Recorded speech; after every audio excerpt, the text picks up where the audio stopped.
So good morning. Welcome to Interactive Masterclass regarding Module 4. I want to introduce today's topic with a few announcements or reminders. I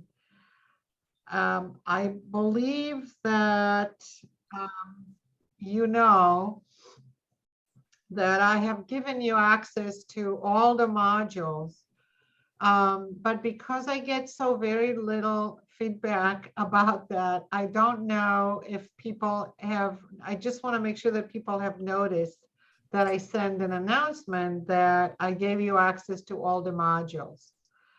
And I hope that you're enjoying that. And if you are not, or have a problem or have not been able to access them, I'd like for you to let me know so I can give you access to all the modules. As I mentioned, I am devising a completely new marketing plan.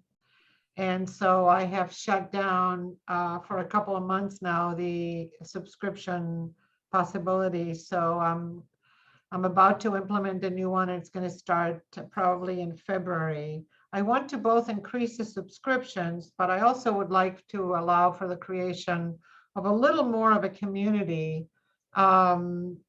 You can, so speaking of community, I used to have a free, what I called office hour, but that was not very well attended. So I stopped that, but I want to make sure that everybody is aware that the listserv that where you get the emails from is interactive in the sense that you can reply just to me or you can reply to the entire listserv.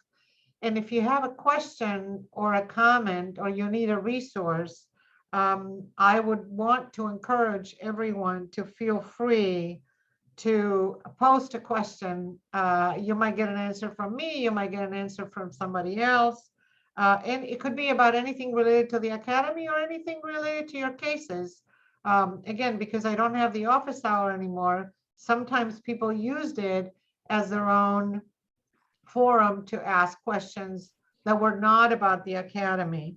Obviously, I'm not going to be able to get into, don't post any identifying case information on the listserv, but if you can ask a general question, I may be able to, and others may be able to help you find a resource. The next comment I want to make is that every mental health professional I know is very busy, and many people have wait lists. And so I know that many of us are overwhelmed and have no time. So this academy may feel like something else to do. And if that's the case, I'd like to just remind you that the entire consumption of one module could take under 2 hours a month, the listening of the audios and the lesson. And then, I'm assuming most people don't attend live these sessions, these master classes, because they are busy. But I think that I know that a lot of people watch the replay of the video. Let's see, I want to tell you that the module 4 session with a couple that you heard, if you did, is something I would be interested in hearing your questions about if you have any. But I also want to tell you that the dialogue tool that I use a dialogue tool, and in fact, I'm very prescriptive about it with this couple, as you may have heard. And it is based on a dialogue tool I learned from the developmental model. And I think I mentioned it in the developmental lesson, but I want to remind you that the dialogue tool is actually in the toolbox of module 3. So if you want to know what I'm doing and how I'm doing it, I'm using the dialogue tool that is in module 3. Maybe I could move it to module 4, but in module 3, the couple is also, I'm also using the dialogue tool, and that's why I put it there, even though I'm using it also in module 4, and it is something that comes out of the developmental model. I encourage you to hear or read the lesson on model integration in the developmental model, if you haven't already. And I'm going to start by also saying that you have in the, I think it's in the additional tools, you have a stages of the treatment process. So there are 3 stages in the treatment process, and in the document that I mentioned, that I'm mentioning now, the stages of the treatment process, I spell out very specifically what are the issues in stage 1 of the treatment process, what are the issues in stage 2, and then what are the issues in stage 3. I might send an email about where to find that document, because right now I don't remember the name of where on the, I think if you scroll down all the way, you'll see that there are 2 or 3 additional documents. One is the development of you as a couples therapist, and the other one is the stages of treatment. So I'm going to turn it over to you guys and see if you have any questions before I start talking a little more about the audio of the session of this couple.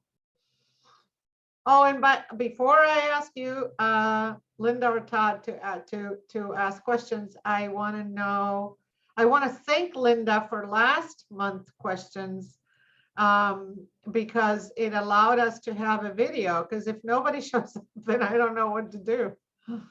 Okay. As we wait for this to grow a little more.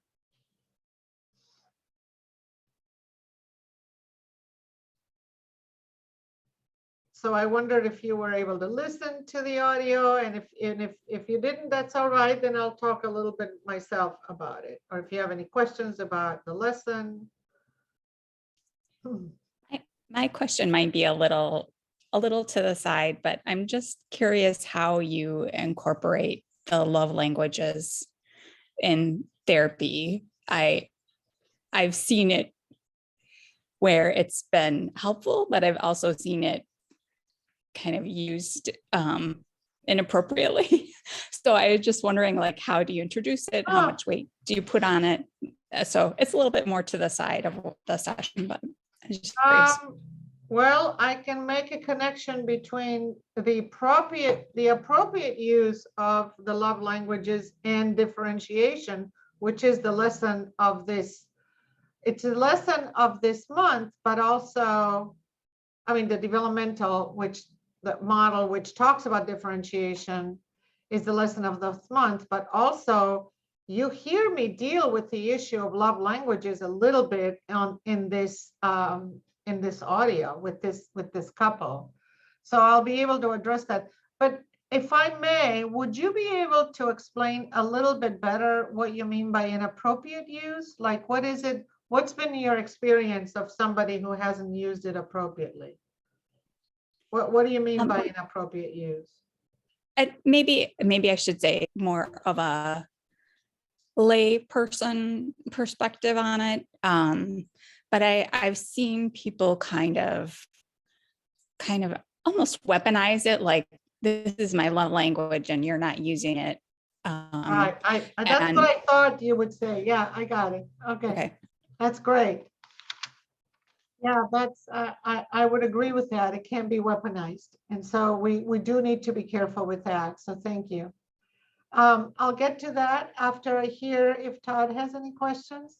Yeah, I don't right now. I'm just getting back, but I wanted to come. So as things go along, I'll ask questions. Okay. So, right. So let me get at the love languages by taking a step back and telling you why I want to use it. And then I'll tell you about how I use it. So if you heard my session, you will have heard that at some point I say to the male partner in the very beginning of the session, so you gave her when you felt she gave you. I don't remember if you remember that, but in the context of the love languages, I'm remembering that comment I made. And that's because I believe that giving is that we are, and I say that in the session too, that people give to the other that which they want given to them, as opposed to given what the other one wants.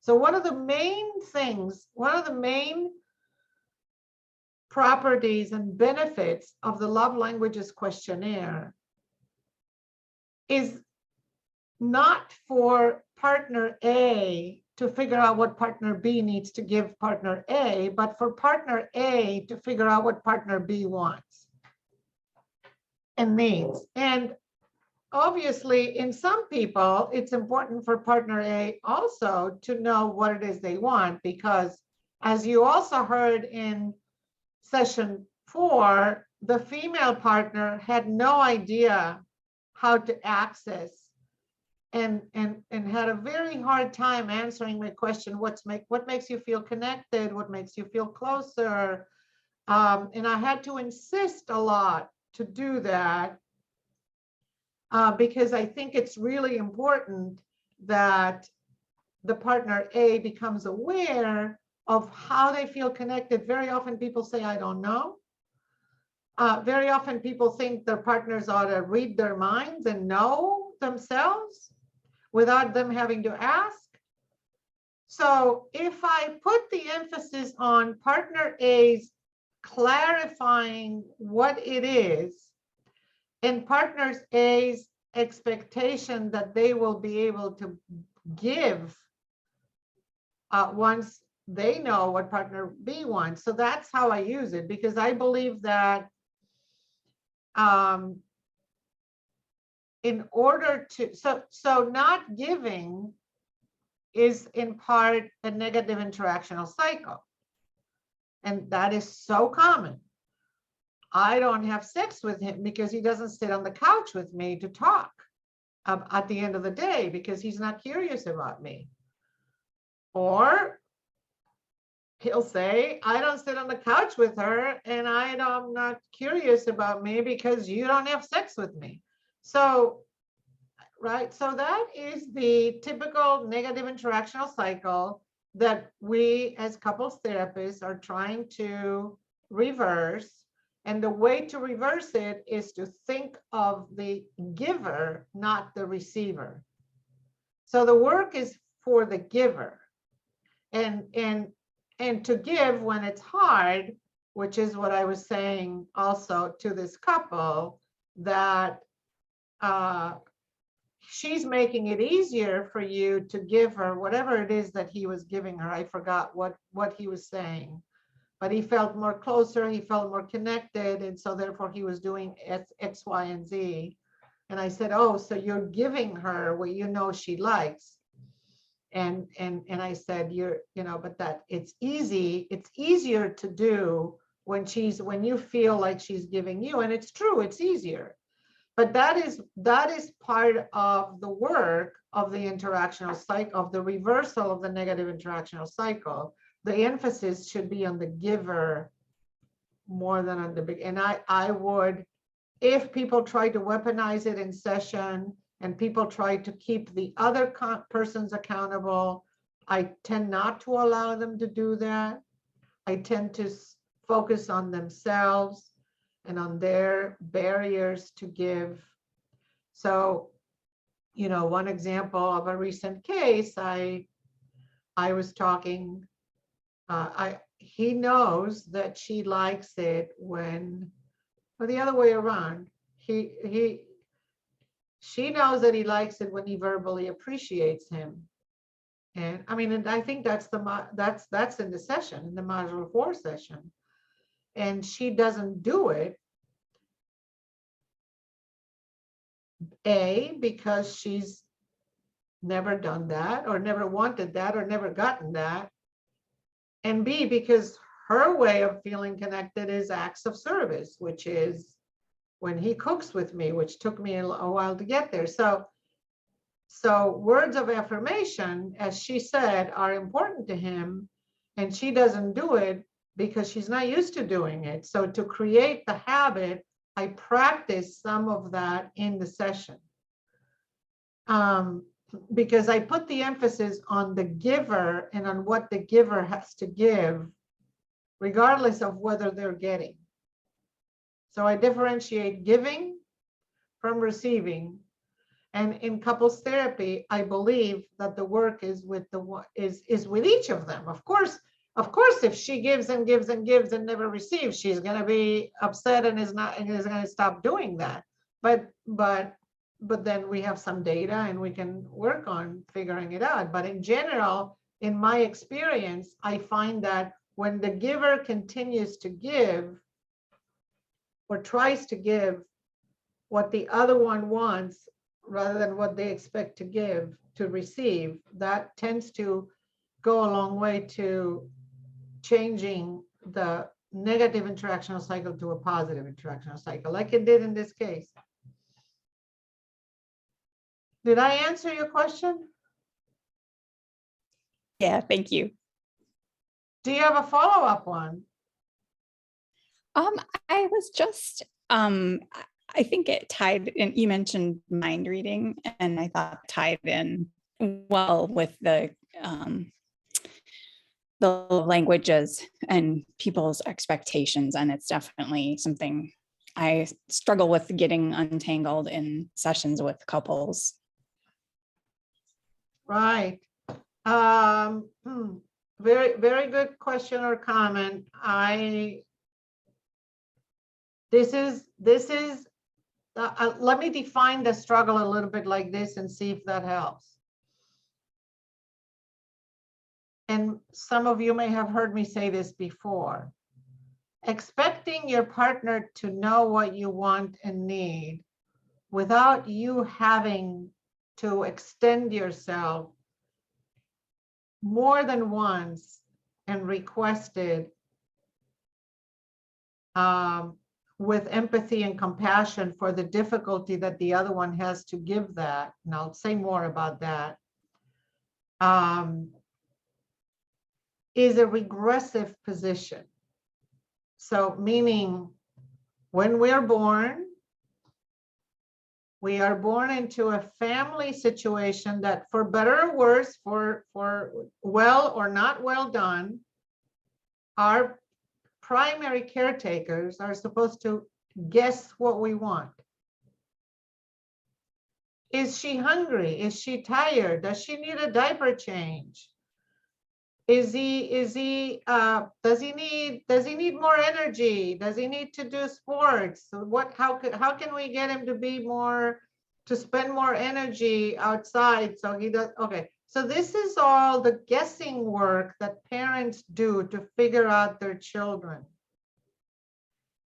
When we get into an intimate adult relationship, we seem to think that that's going to be happening too. That our partners, because they love us, will be able to guess what we want, what we need, what would soothe us, what would help us, what would support us, without having to spell it out. I see this over and over again in couples. And especially the ones who have some trauma where these needs were not met well growing up, they have an even harder time expressing their wishes and their needs and their wants because they may have not been met well. So they're not into the habit of doing that. So it's both a psychological regressive position and not a habit that they've gotten into. So I don't know if this is what you meant by mind reading. There is also another aspect of mind reading, which is that sometimes people think they know what their partners are thinking, which is, I don't know if that's the kind of mind reading you're talking about.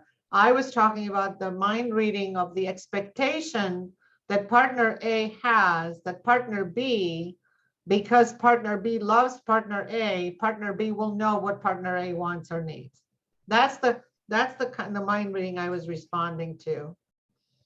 Yeah, that's what I was thinking of. And it just can get to be a really ugly dance. And even by kind of putting the explanation out there that you need to identify it and state it yourself, I see people really struggle to wrap their minds around it. And it's something they really hold on to and don't want to give up. Right. And I have to say that using the example of the session in module 4, the male partner is a good example of that, which is why he struggles so much to articulate what he wants to do in the winter months. Because he doesn't have the habit of doing it, in part because she wouldn't let him, as demonstrated by her reaction to what he did say, but in part because he's not in the habit of doing it, because he's so worried about whether she wants the same, whether she's going to be amenable to that. So people don't have the habit of really looking inward and knowing what they want. So sometimes it gets to a granular level, like really, really granular. And by that, I mean specific.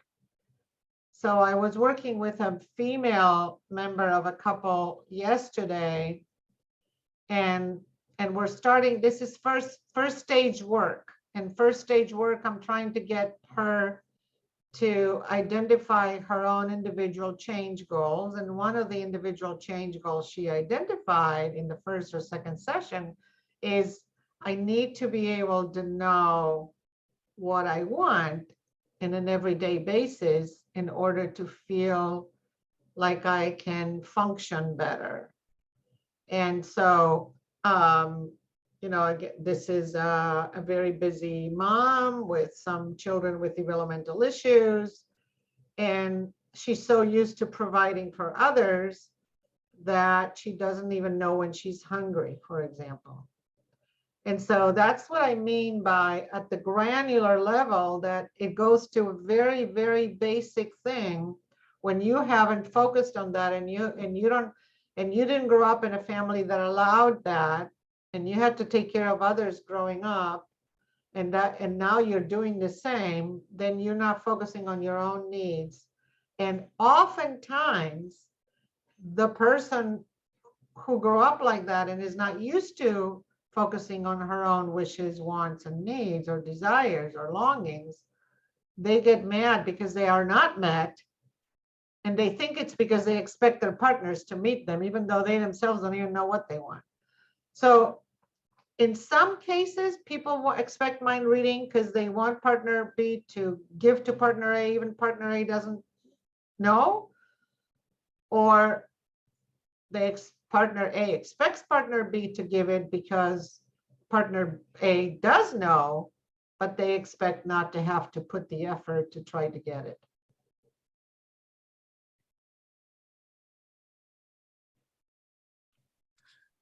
Would you ever see them individually then to sort of talk about those? I see a couple of them trying to talk about some of those things, and it really is just heated all the time. Like they really have a hard time knowing what they want and what the other person wants, and trying to talk about it in session just gets really kind of hard to do. Do you ever see them separately for a while and just sort of all the time?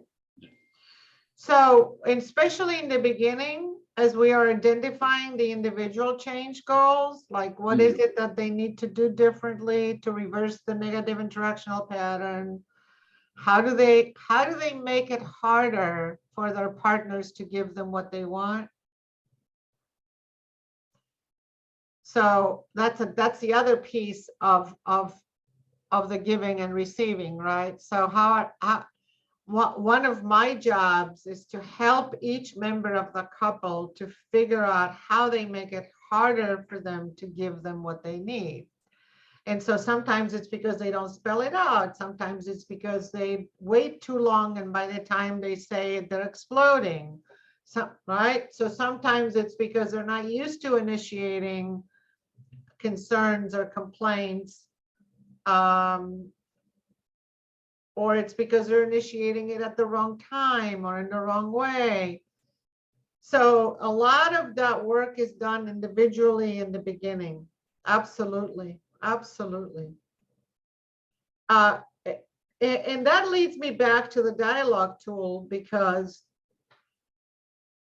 I don't know if you've seen the dialogue tool on module 3 or if you use it, but it is a tool that is very useful, but you need to do some preliminary work in order for it to work. You can't just expect them to be able to do it. So in session 4, you see me being a little more strict with him when I say, don't ask her, just tell her what you want. Well, I don't tell her. And what are the barriers? Well, I don't want to tell her what I want, because every time I have tried, it's not been easy. So I'm like, okay, but I'm here now, right? I'm here now. And in fact, the work I do after with her is on her inability to become curious about him as a listener, right? So the initiator, I teach him how to initiate, and I teach the listener how to listen and what that means, but I have to do some preliminary work, and I do a lot of that in individual sessions. So in an individual session, I have them initiate. What is your complaint? What is your concern? How can you bring it up? How have you brought it up before? When have you brought it up before? And what are some of the other ways you can bring it up? And so that's the whole teaching them how to become good initiators. And I become a good listener. And so if we talk about stages, I will use the dialogue tool to help each of them to become initiators and good listeners in individual sessions. Then I have them practice in a session like you saw me do yesterday. I say yesterday because I listened to it again yesterday. Like you heard me do in session 4, where I have them practice becoming a more effective initiator and a more effective listener. And she can't even come up with questions. You know, she's so she's not listening.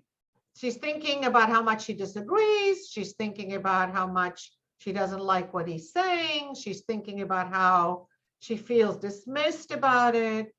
And so it was not easy, but I think she got it. But remember, I had been working with him for 6 months by then.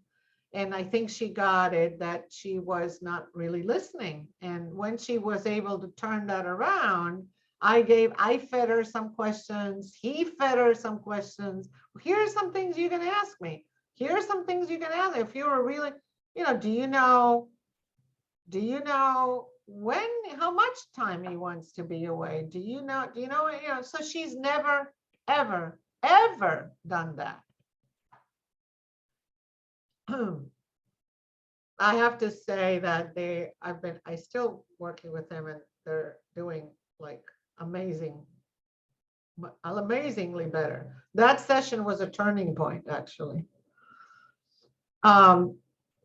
So I think I answered your question about whether I ever do it individually and how. So I become the listener and I become the curious one. And sometimes I do it in a joint session where so let's say let's say partner A is the initiator and I'm the listener, and I have partner B witness that, because I want to be a model for partner B to hear how I become curious about partners A's initiation, which is another practice, another way that I do it before having them do it.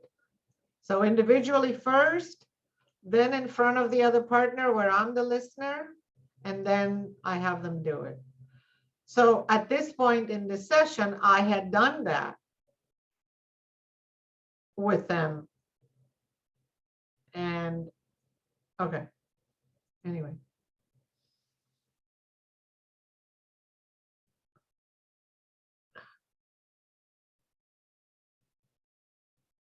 So whenever there are few people, you know, I always feel a little bit bad that you're the ones on the spot, and then everyone else will see you asking the questions. So I'm very appreciative of the courage and the questions, but I'm also mindful of the fact that you don't have to be the ones carrying the whole hour and a half. So we've been meeting for a half hour. If nobody else shows up and we don't have any more questions, I might be able to say a couple more things about the I think I actually said what I wanted to say about the stages of, I mean, how I use the dialogue tool. So I don't know that I have much more to say. I think you've already answered this, but I'm just thinking out loud now. If in that sort of dialogue tool that the one person really just has a hard time accepting what the other person is saying, like it just is constantly kind of like, that's stupid, I don't need to do that, I don't want to do that. And so then we meet individually and practice it. I guess I'm kind of thinking of like, is there ever how to get the other person to actually like hear what the other person is saying, like slowing it down. I don't have like a specific question, almost like it's been weeks and weeks and weeks of trying to get the other person even to listen to the other person.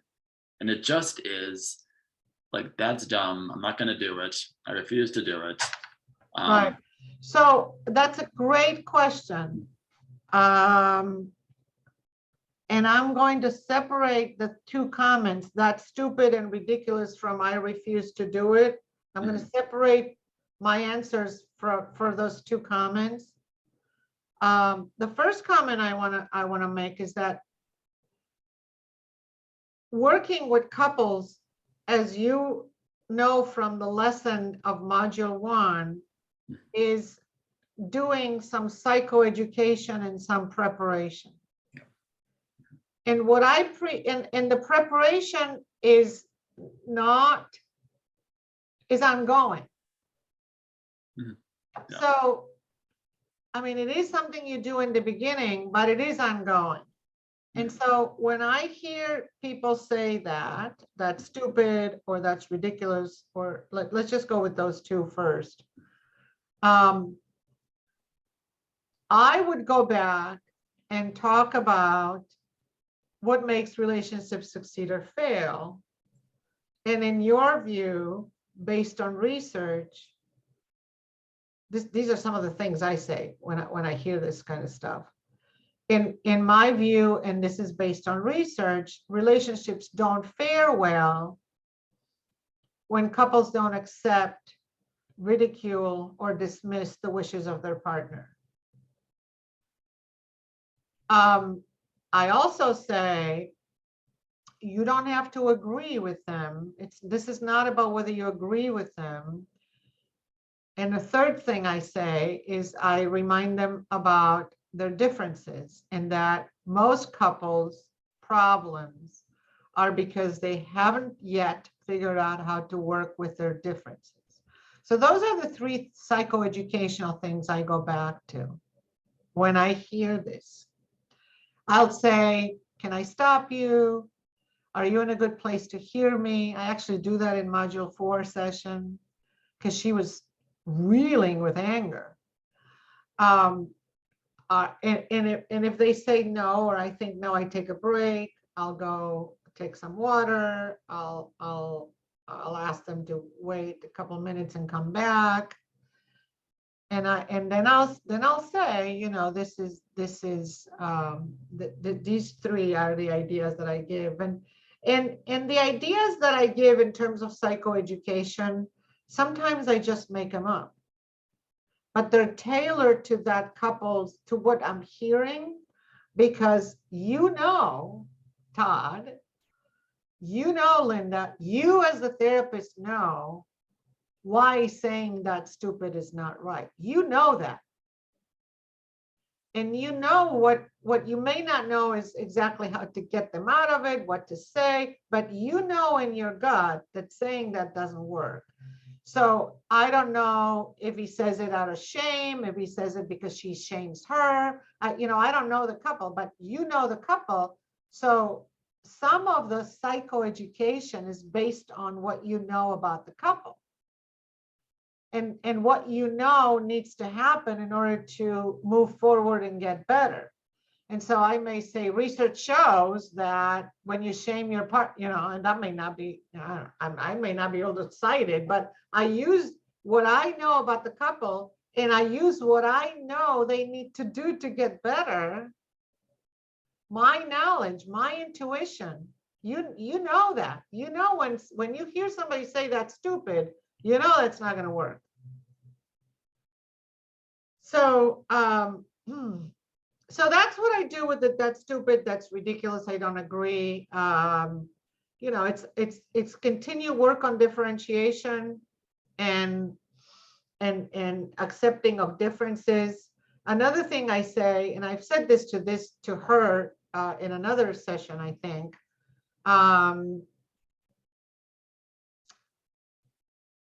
it's another thing I say, that the differences give anxiety to people. And I said it in this session to her. I say to her, you have an illusion of sameness. And she's so smart. She says, right, and wouldn't it be convenient if you wanted the same things I want, right? That would be so convenient. And that's because the difference, noting the differences, noticing the differences, knowing that you have a partner that wants to spend the winter out of the city, and you don't want to do that because you can't, or you don't want to, or you don't like that, is anxiety producing. So some of her reaction is anxiety based. How come you're not like me? What am I going to do? I'm not going to be able to fulfill your need. How am I going to, how are we going to do this? So it's anxiety of I call it, and so do other people, they call it the anxiety of difference. It makes people anxious to be different. And some of that's stupid, that's ridiculous, is a reaction to the anxiety of difference. Now, I refuse to do that is a response of a different kind.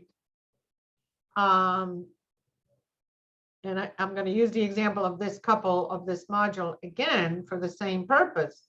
She was refusing, right? She was feeling dismissed. Oh, this is just dismissal. And I'm like, no, he's just telling you what he wants. It's too early for you to solve the problem. It's too early for you to brainstorm.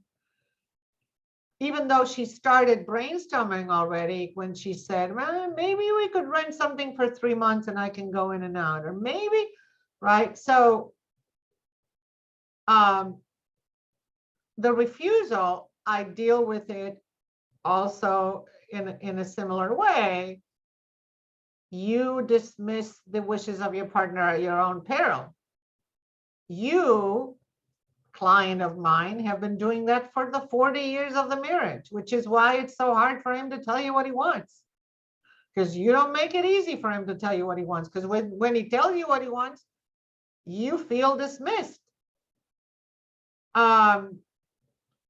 So now that you're learning that you gotta, figure it out,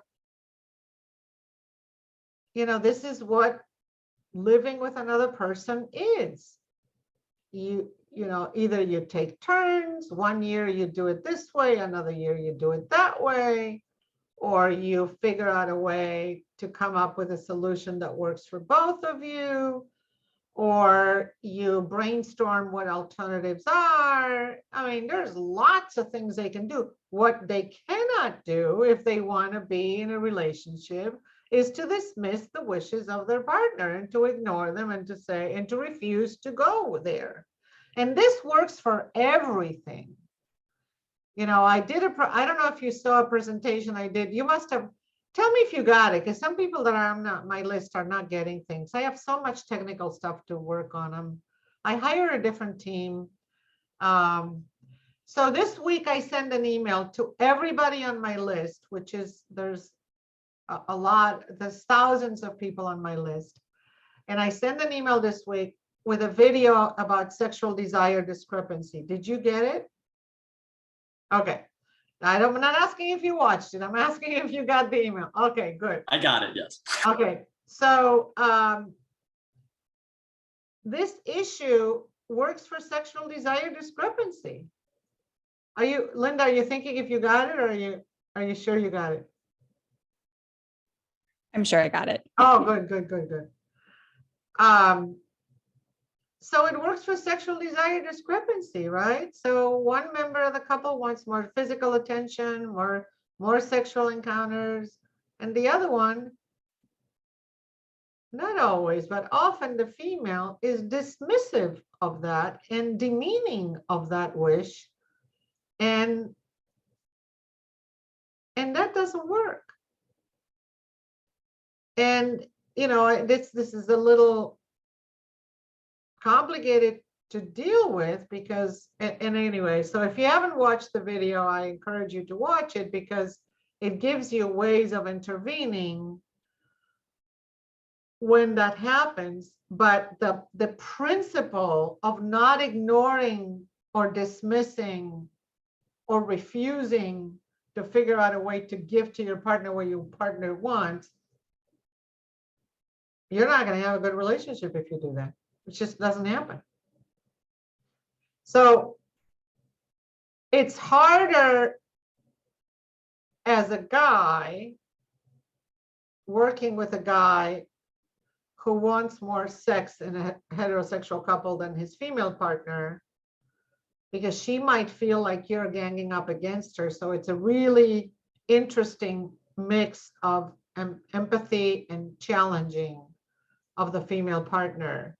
When she refuses to hug because she thinks that's going to lead to sex, when she refuses to have sex because she's too tired, when she thinks that everything has to be put away in order to have sex. I mean, there's a lot of work that you could do with the female partner when the female partner is the lower desire partner, but is not only dismissive, but thinks that the wishes of their partner are wrong. Dismissive, contemptuous. And so let me bring it back again to the how do you respond to that stupid, that's really ridiculous, or I refuse. The bottom line is, you don't know what the anxiety of difference is what makes you say, you're wrong for wanting what you want. How can you be my partner if you're so different? That's the anxiety of difference. And you're wrong. You shouldn't want what you want. The fact that you want something so different than what I want makes me angry, makes me upset, makes me anxious. So that's a bit of the work with couples. Of any, when there's differences of any kind. I mean, and I inquire about that. How do you view cleanliness levels? What to do on a weekend when you have free time? Sexual desire discrepancy. I mean, it just works on any level. The inability to accept that your partner wants something that you don't is a fundamental tenet of a couple to get better.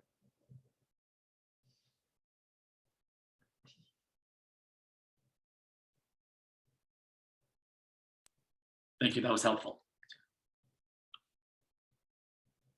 Yeah, I like to hear that because when somebody asks me a question, I start talking and I don't know, am I really getting at what they asked me or am I getting away from it? Yes, no. And part of it, as you talk about it, part of like it's just for me sort of sticking with it. Like it takes time. Like it just is also, it's going to take time to get there with this couple. And so it's very helpful to hear all of those suggestions. Right. So it does take time, and people relapse, and you tell them something and then they forget and relapse and they don't. But this is what I call the things I have written in my forehead about what works and what helps in couples.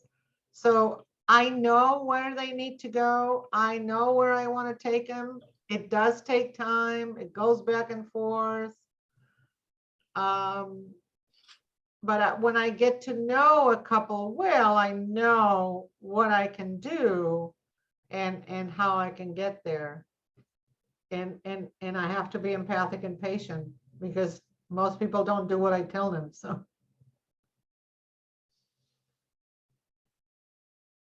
Okay, so anything else about the module, session, lesson? Okay, so there is, I wonder if while I have you here, I can do just a quick thing here about where the 2 documents I mentioned earlier are. So